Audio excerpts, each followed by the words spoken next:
नमस्कार दोस्तों, आप सबका स्वागत है सरकारी ITI यूट्यूब चैनल पर। दोस्तों इस वीडियो में बात करने वाले हैं Bihar school examination board intermediate annual examination 2022 का रिजल्ट जारी कर दिया गया है। और रिजल्ट जारी होने के साथ ही बहुत लोगों को समस्या आ रहा है रिजल्ट को समझने में। जैसे कि यहाँ पर देखिएगा तो बहुत लोग कह रहे हैं कि सर ये हैशटैग मतलब क्या होता है, डी का मतलब क्या होता है, UR का मतलब क्या होता है, स्टार का मतलब क्या होता है, हमें नहीं समझ में आ रहा है। कैसे हम पता करें कि हमें ग्रेस मार्क मिला है या नहीं मिला है। यहाँ पर देखिएगा इम्प्रूव क्यों लिखा हुआ है, इसका मतलब क्या है, हमें प्लीज़ बता दीजिए। इस वीडियो में आप सभी को इसकी जानकारी दी गई है। इस वीडियो को देखने के बाद आपको बिहार स्कूल एग्जामिनेशन बोर्ड के द्वारा जारी किए गए इंटरमीडिएट एनुअल एग्जामिनेशन 2022 को लेकर कोई भी डाउट नहीं होने वाला है। इस वीडियो में आप लोगों का सभी डाउट क्लियर कर दिया जाएगा। आप लोग कोई भी चीज़ को देखकर परेशान हैं, आप लोग के सामने कोई परेशानी आ रही है, जैसे कि यहाँ पर देख पा रहे हैं, इसको देखकर परेशान है, हैशटैग को देखकर परेशान है, UR को देखकर परेशान है, और आपको यहाँ पर देखने को मिल रहा है स्टार, इसको देखकर परेशान है, या आपको फेल नज़र आ रहा है उसको देखकर परेशान, सभी आपको जानकारी line by line step by step देखने को मिल जाएगा। तो चलिए बिना देरी के वीडियो शुरू करते हैं और आप सबको बताते हैं। तो यहाँ पर हम कुछ प्रोफार्मा तैयार करके दिखा रहे हैं, जो कि रिजल्ट यहाँ पर जारी किया गया है, सबका प्रोफार्मा दिखा रहे हैं और सबको step by step line by line clear करने का कोशिश करेंगे। तो सबसे पहले आप यहाँ पर देख पाइएगा, हम यहाँ पर तैयार किए हैं जिनका प्रैक्टिकल सब्जेक्ट देखिएगा। 12th क्लास में जो लोग प्रैक्टिकल का एग्ज़ाम दिए थे, यानी प्रैक्टिकल का कॉपी घर से तैयार करके कॉलेज में जाकर जमा किए थे और एग्ज़ाम दिए थे, उनके बारे में पहले समझा देते हैं। यदि आप प्रैक्टिकल कॉपी जमा किए हैं तो आपका जो पासिंग मार्क्स ये होता है ना, देखिए इधर का सारा होता है फुल मार्क्स, यानी कि कितना नंबर का टोटल पेपर होता है, और जो इधर का मार्क्स दिया रहता है पासिंग मार्क्स दिया रहता है, ठीक है। जिसमें प्रैक्टिकल विषय नहीं होता है, जैसे कि हिंदी हुआ, उर्दू हुआ, मैथ हुआ, इस सब प्रैक्टिकल विषय नहीं होता है, इसमें पासिंग मार्क्स कितना होता है 30 नंबर, ठीक है। लेकिन जिसमें प्रैक्टिकल विषय है, जैसे कि जो प्रैक्टिकल विषय जैसे फिजिक्स हुआ, केमिस्ट्री, बायोलॉजी, ये सब क्या है प्रैक्टिकल है, तो इसमें जो होता है 33 मार्क्स में पास होना जरूरी है। 33 मार्क्स लाइएगा तो ही पास हो पाइएगा। लेकिन देखिएगा इनका जो आया है यहाँ पर 47 मार्क्स आया है। कितना है, 47 आया है, और एक 43 आया है। इनको पास हो जाना चाहिए था, लेकिन ये फेल है। क्यों फेल है इसके बारे में पहले समझाते हैं। तो यहाँ पर देखिएगा जितने प्रैक्टिकल विषय होते हैं, प्रैक्टिकल विषय में यहाँ पर देखिए ये थ्योरी का नंबर है, ये प्रैक्टिकल का नंबर है। क्या है, थ्योरी का है, ये क्या है, प्रैक्टिकल का है। तो प्रैक्टिकल विषय में कम से कम थ्योरी में आपको 21 नंबर लाना है। कितना लाना है, थ्योरी में आपको 21 नंबर लाना है, और प्रैक्टिकल में कम से कम 12 नंबर, ठीक है। प्रैक्टिकल में कम से कम कितना लाना है, 12, और थ्योरी में कितना लाना है, 21। दोनों को ऐड कीजिएगा, 21 और 12 ऐड कर दीजिएगा तो आपका कितना हो जाएगा, 33 नंबर हो जाएगा। यानी कि दोनों को ऐड करके और दोनों में पास होना है, और पूरा पास होकर 33 नंबर लाना है, तो ही आप पास हो पाइएगा, अन्यथा आप फेल हो जाइएगा। जैसा कि यहाँ पर देख पाइएगा इनका जो है यहाँ पर 21 नंबर चाहिए था, लेकिन 19 नंबर आया है, इसके कारण से यहाँ पर फेल दिखाई दे रहा है, ठीक है। यहाँ 15 नंबर है, इसके कारण से यहाँ पर फेल दिखाई दे रहा है, जबकि यहाँ पर कितना चाहिए था, कम से कम 21 से ज़्यादा होना चाहिए, ठीक है, थ्योरी में। और प्रैक्टिकल में कम से कम कितना होना चाहिए था, 12। अब प्रैक्टिकल में देखिएगा 12 नंबर से ऊपर है, इसलिए प्रैक्टिकल में पास हो गए, लेकिन थ्योरी में फेल हो गए हैं। इसके कारण से यहाँ पर इनको फेल दिखाई दे रहा है। और इनका फाइनल रिजल्ट भी देखिएगा, फाइनल रिजल्ट यहाँ पर नीचे के साइड में फाइनल रिजल्ट, तो फाइनल रिजल्ट भी क्या है, फेल बता रहा है। अब चलिए आगे बढ़ते हैं। अब यहाँ देखिएगा, अब यहाँ पर पहले फेल वाला समझा देते हैं। देखिए यहाँ भी देखिएगा, यहाँ फेल है, लेकिन फाइनल रिजल्ट में यहाँ पर क्या है, सेकेंड डिवीज़न। ये कैसे हुआ, तो इसको समझते हैं। क्योंकि जो फेल है ये एडिशनल सब्जेक्ट है, यानी कि अतिरिक्त विषय है। अतिरिक्त विषय क्या होता है, अतिरिक्त विषय जैसे कि आपका मेन विषय 5 सब्जेक्ट का बिहार बोर्ड में एग्जाम होता है 500 नंबर का, ठीक है। एक सब्जेक्ट 100 नंबर का होता है। यदि आपको कोई एडिशनल सब्जेक्ट यानी कि अतिरिक्त सब्जेक्ट पसंद है और आप उसको ले लेंगे, तो उस सब्जेक्ट का एग्ज़ाम आपको देना जरूरी होता है।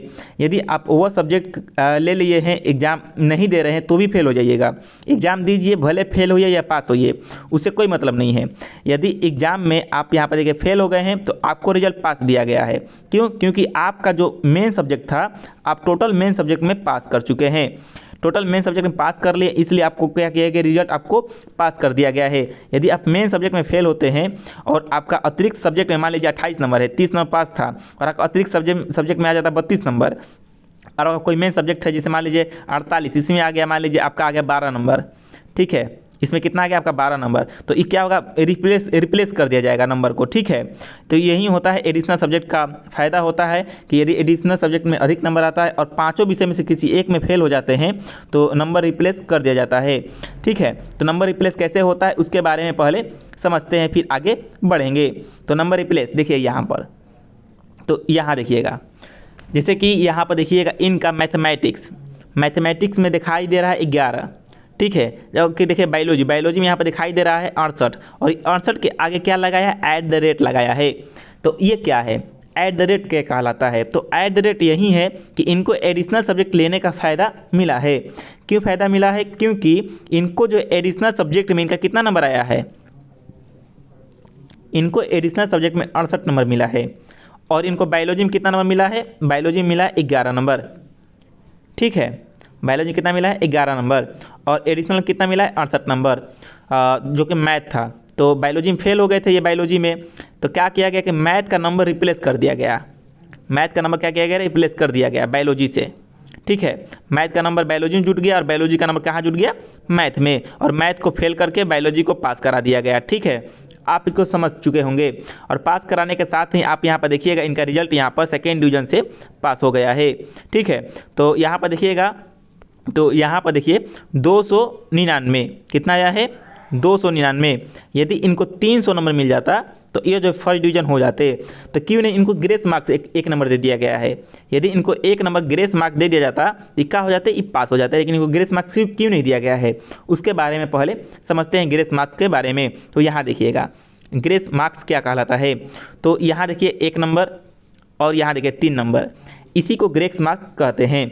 और यहाँ पर देखिए जिसके सामने स्टार लगाया है ना, यही यानी कि 3 नंबर ग्रेस मार्क्स देकर पास कराया गया, इसमें 1 नंबर ग्रेस मार्क्स देकर पास कराया गया है। तो आपको सबसे पहले क्या समझाए हम कि थ्योरी और प्रैक्टिकल जो होता है, प्रैक्टिकल में कितना पास होता है, प्रैक्टिकल में 12 नंबर पर, थ्योरी में कितना पास होता है, 21 नंबर पर, लेकिन थ्योरी में आया कितना है, थ्योरी में 20 नंबर आया है, 20 नंबर थ्योरी में आया है, इसीलिए यहाँ पर क्या किया गया, 1 नंबर थ्योरी को बढ़ा दिया गया है। देखिएगा क्या किया गया, 1 नंबर थ्योरी को यहाँ पर बढ़ा दिया गया है, देखिए 20 नंबर को बढ़ा के 1 नंबर थ्योरी को बढ़ा दिया गया है, और बढ़ा के पास करा के यहाँ पर क्या लिख दिया गया, 48, ठीक है। इसी प्रकार देखिए यहाँ पर 3 नंबर किस में बढ़ाया गया, थ्योरी में, इंग्लिश में बढ़ा दिया गया है। इंग्लिश कौन सा सब्जेक्ट था, थ्योरी का था, तो थ्योरी में बढ़ाया गया, देखिए थ्योरी का। और ये जो था प्रैक्टिकल का था, ये वाला जो है ना, ये वाला लाइन, ये जो खाना बना है, डिब्बा बना है, ये प्रैक्टिकल का है, ये जो है, ये जो क्या है, थ्योरी का है, ठीक है। चलिए, तो यहाँ पर जितना भी ग्रेस मार्क्स दिया जाएगा, यदि ग्रेस मार्क्स आपको मिलेगा तो यहाँ पर स्टार लगा हुआ शो होगा, ठीक है, स्टार लगा हुआ शो होगा, आप यहाँ पर देख पाएंगे। अब चलिए बात कर लेते हैं, आगे बात कर लेते हैं क्या है। तो हम ये यहाँ पर @ समझ लिए, स्टार समझ लिए, फेल समझ लिए, अब समझते हैं हैशटैग, कि हैशटैग क्या कहलाता है। जैसे कि आप यहाँ पर हैशटैग देख पा रहे होंगे, हैशटैग के मतलब क्या होता है, ठीक है। हैशटैग का मतलब ये होता है कि आप जो है यह एग्ज़ाम पहली बार नहीं दे रहे हैं, आप यह एग्ज़ाम दूसरी बार या तो तीसरी बार दे रहे हैं। जैसे कि मान लीजिए यह एग्ज़ाम 2022 में हुआ है, ठीक है, मान लीजिए कितना में हुआ ये एग्ज़ाम, 2022 में हुआ है, और आप इससे पहले 2020 में या 2021 में या इससे पहले आप पहले 12th क्लास का एग्ज़ाम दिए होंगे, ठीक है। तो उसमें आपका नंबर कम आया होगा, तो आप उसको देखकर परेशान होंगे, और नंबर बढ़ाने के लिए, यानी कि नंबर को इम्प्रूव करने के लिए, नंबर को बढ़ाने के लिए आप क्या किए कि फिर से फॉर्म फिलअप किए कि हमें नंबर बढ़वाना है। तो नंबर बढ़वाना है तो किस सब्जेक्ट में बढ़वाना है, यदि एक सब्जेक्ट में नंबर बढ़वाना होगा तो एक सब्जेक्ट का दीजिएगा, 2 सब्जेक्ट में बढ़ाना होगा 2 सब्जेक्ट का, यदि सभी विषय में बढ़ाना होगा सभी विषय का यहाँ पर इम्प्रूव एग्जाम दीजिएगा। तो यहाँ देखिए हैशटैग कहाँ लगाया है, सभी में लगाया गया है, यानी कि इन्होंने क्या किया कि सभी का फिर से एग्ज़ाम दिया है, ठीक है, सभी का क्या क्या फिर से एग्ज़ाम दिया है। मान लीजिए कि आप जो है 2022 में आपका रिजल्ट आया है, ठीक है, और आप किसी कारणवश फेल हो गए हैं या किसी कारणवश आप 2nd डिवीज़न हो गए हैं, ठीक है, लेकिन आपको अपना नंबर बढ़वाना है। तो नंबर बढ़वाने के लिए आपको नेक्स्ट ईयर यानी कि 2023 में जो भी सब्जेक्ट में नंबर बढ़वाना होगा आप उसका एग्ज़ाम दे देंगे, भले ही आप पास क्यों ना हो। मान लीजिए आप 1st डिवीज़न से हैं और आपको मिला है 300 नंबर, ठीक है। लेकिन मैथ में आ गया आपका 49 नंबर आ गया है, और आपको मैथ का नंबर बढ़वाना है तो आपको नेक्स्ट ईयर यानी कि 2023 में, ठीक है, 2023 में आपको मैथ के लिए फॉर्म फिलअप करना होगा और मैथ का एग्जाम देना पड़ेगा। और मैथ में यदि आपका अधिक नंबर आएगा तो आपको इसी प्रकार से आप क्या किया जाएगा, इसी प्रकार से हैशटैग लगाकर अधिक नंबर दे दिया जाएगा और आपके रिजल्ट में यहाँ पर इम्प्रूव्ड लिख दिया जाएगा। जितना इम्प्रूव्ड होगा, देखिए जैसे इनका बढ़ा है ना, जैसे इनका पहले कितना भी नंबर होगा ये तो जानकारी नहीं है, लेकिन अभी बढ़ गया है, 344 नंबर हो गया और फर्स्ट डिवीज़न इम्प्रूव हो चुका है। ठीक है, इसको भी समझ चुके होंगे। चलिए अब आगे बढ़ते हैं, तो आगे यहाँ पर देखते हैं और फिर आपको समझाते हैं। तो यहाँ पर देखिएगा, ये बता चुके हैं, ये देखिए यहाँ पर भी थ्योरी में क्या किया गया, 1 नंबर दे दिया गया। यहाँ से क्या होता है, ये थ्योरी वाला विषय है, ये क्या है, प्रैक्टिकल का विषय है। ये क्या है, प्रैक्टिकल का विषय है, ये क्या है, थ्योरी का विषय है। ठीक है, ये जो होता है थ्योरी वाला होता है, ये थ्योरी प्रैक्टिकल, यानी कि जो हमें मार्क्स मिलता है, और ये वाला जो होता है ग्रेस मार्क्स वाला होता है कि हमें ग्रेस मार्क्स किस में मिला है। ठीक है, ग्रेस मार्क्स किस में मिला है वो वाला होता है। ठीक है, और किसी किसी के जो रिजल्ट के सामने है बताते हैं कैसा कैसा आ रहा है, सामना करना पड़ रहा है कैसे कैसे। जैसे कि मान लीजिए ये चीज़ हो गया, और यहाँ पर बहुत लोगों को क्या हो रहा है ना कि यहाँ पर बताते हैं 1 मिनट। जैसे कि यहाँ पर क्या हो रहा है कि एब्सेंट, ठीक है, यहाँ पर ABS एब्सेंट लिखा हुआ आ रहा है। ठीक है, यहाँ पर ABS एब्सेंट लिखा हुआ है, किस में, थ्योरी में, प्रैक्टिकल में, या आप जो एग्ज़ाम देने नहीं गए थे आपको उसमें एब्सेंट लिखा हुआ है ABS मतलब हो गया कि आप एब्सेंट किए हुए हैं उस सब्जेक्ट में, या तो आप एग्ज़ाम देने नहीं गए थे, ठीक है, या तो आपका अटेंडेंस नहीं बना था, इसलिए आपको एब्सेंट कर दिया गया है। तो इसका उपाय क्या है, इसका उपाय यह है कि जैसे ही सुपरमेंट्री का यानी कि कंपार्टमेंटल का फॉर्म फिलअप होगा, उसको फॉर्म फिलअप करके आप एग्ज़ाम देकर सुपरमेंट्री के द्वारा अपना रिजल्ट फिर से बनवा सकते हैं। एग्ज़ाम देंगे तो फिर आपका रिजल्ट तैयार होकर नया रिजल्ट आपका जारी हो जाएगा, उसमें आपको रिजल्ट एग्ज़ाम देने जाना होगा। और उस वक्त मान लीजिए आपका प्रैक्टिकल का एब्सेंट दे दिया है, ठीक है, प्रैक्टिकल एब्सेंट हो गया, तो उस समय जब प्रैक्टिकल को जमा करने का डेट आएगा तो आपको वीडियो के माध्यम से बता देंगे। ठीक है, चैनल पर वीडियो अपलोड कर देंगे कि कैसे आपको जाना है, कब जाना है, और वैसे ही आप सुपरमेंट्री का जैसे ही एग्जाम होगा, प्रैक्टिकल का डेट आएगा तो उस समय आप प्रैक्टिकल बनाकर प्रैक्टिकल का एग्जाम देकर आप अपने मार्क्स में इंप्रूव कर सकते हैं। ठीक है, इसको भी समझ चुके हैं। चलिए अब आगे बात करते हैं। जैसे कि यहाँ पर देखते हैं, एक मान लीजिए एक आता है, यहाँ पर देखिए एक EOR, देखिए यहाँ पर रिजल्ट में देखिएगा EOR लिखा हुआ आया है। ठीक है, यह EOR क्यों लिखा है, आखिर में इसका मतलब क्या होता है। ठीक है, इसका मतलब बताते हैं क्या होता है। देखिए जैसे आपका यहाँ पर नंबर आया, यहाँ पर नंबर, EOR मतलब होता है अंडर रेगुलेशन।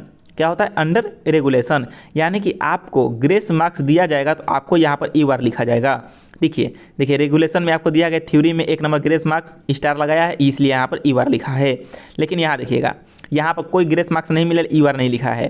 ठीक है, यहाँ पर देखिए 41 नंबर, यहाँ देखिए यहाँ पर ग्रेस मार्क्स मिला है यहाँ पर, ठीक है, 2 नंबर EOR लिखा है। ठीक है, अब यहाँ देखते हैं, देखिए और दिखाते हैं आपको रिजल्ट, फिर समझ में आ जाएगा। ठीक है, देखिए जैसे यहाँ पर देखिए सेकेंड डिवीज़न सिंपल से है, लेकिन कोई यहाँ पर ग्रेस मार्क्स कहीं भी नहीं मिला हुआ है। तो फिर यहाँ पर समझते हैं। और ठीक है, तो अब देखिए एक और चीज़ है, डी का मतलब क्या होता है, डी। ठीक है, डी का मतलब क्या होता है, डी मतलब होता है यानी कि आपका जितने भी सब्जेक्ट में, आपका कोई भी सब्जेक्ट है, जितना भी सब्जेक्ट है, 75 नंबर से ऊपर आ जाएगा ना, 75 नंबर से यदि आपका ऊपर आ जाएगा नंबर तो आपको डी नंबर दिया जाएगा। यानी कि आपको अच्छा नंबर से सम्मानित कर, मान लीजिए कि आपका जो है गुड नंबर और गुड से भी अच्छा नंबर आपका आया है तो डी लगा दिया जाएगा आपके नंबर के पीछे। और एक बात और समझते हैं, एक रिजल्ट आपको यहाँ भी दिखाई दे रहा होगा, इसको भी समझना जरूरी है, क्योंकि यहाँ पर कहीं भी मार्क्स में आपको स्टार लगा हुआ नहीं है, लेकिन यहाँ पर देखिएगा EOR +2 लगाया गया है, और यहाँ देखिएगा यहाँ स्टार लगाया गया है। तो आप सभी को शुरू में ही क्या बताए कि जहाँ भी स्टार लगाया हुआ रहे, उसका मतलब क्या होता है, ग्रेस मार्क्स दिया गया है। ठीक है, और यहाँ भी देखिएगा तो यहाँ ग्रेस मार्क्स देने का मतलब, जब भी ग्रेस मार्क्स दिया रहेगा तो क्या लगाया रहेगा, EOR लगा दिया रहेगा। ठीक है, तो EOR लगा दिया गया है, ग्रेस मार्क्स दिया गया है। कितना ग्रेस मार्क्स दिया, कैसे पता चलेगा, तो यहाँ पर देखिए EOR +2 यानी कि 2 नंबर इसको ग्रेस मार्क्स देकर पास करा दिया गया है। जैसे कि इन सभी को ऐड कीजिएगा, तो ऐड करने के बाद कितना आ जाएगा नंबर, आप यहाँ पर ऐड करके देख लीजिए। इन सभी को ऐड कीजिएगा तो ऐड करने के बाद आपका कितना नंबर आ जा रहा है, 298 नंबर आ जा रहा है। लेकिन यहाँ पर इनको क्या किया गया कि यूआर में यानी कि अंडर रेगुलेशन में, देखिए रेगुलेशन यहाँ पर आपको दिखाई दे रहा है, तो अंडर रेगुलेशन के द्वारा इनको 2 नंबर से पास कराया गया है। तो इनको 2 नंबर दे दिया गया है ताकि ये पास हो जाए, और इनको जो दिया गया है यहाँ पर ग्रेस मार्क, इसलिए यहाँ पर स्टार लगाया है। तो इससे आपको कोई मतलब नहीं, आप यहाँ पर फर्स्ट डिवीजन है तो आपको जितना भी फर्स्ट डिवीजन के द्वारा सुविधा मिलता है, जैसे कि 25,000 रुपये फीमेल के लिए मिलता है फर्स्ट डिवीजन का, सेकेंड डिवीजन के लिए 15,000 मिलता है, वो सभी आप लोग को मिलेगा। उसके लिए बेफिक्र रहिएगा। और जैसे ही सभी लोग का फॉर्म फिलअप होगा, स्कॉलरशिप का फॉर्म फिलअप हुआ या प्रोत्साहन राशि हुआ, पोस्ट मैट्रिक स्कॉलरशिप हुआ, जो जो स्कॉलरशिप का फॉर्म आएगा, ठीक है, सभी जानकारी हम आपको वीडियो के माध्यम से देते रहेंगे। वीडियो पसंद आया हो लाइक कर दीजिएगा, शेयर कर दीजिएगा, और यदि इसके अलावा कोई और सवाल आपके मन में हो, नहीं समझ में आ रहा हो, कमेंट करके ज़रूर से पूछ लीजिएगा। धन्यवाद।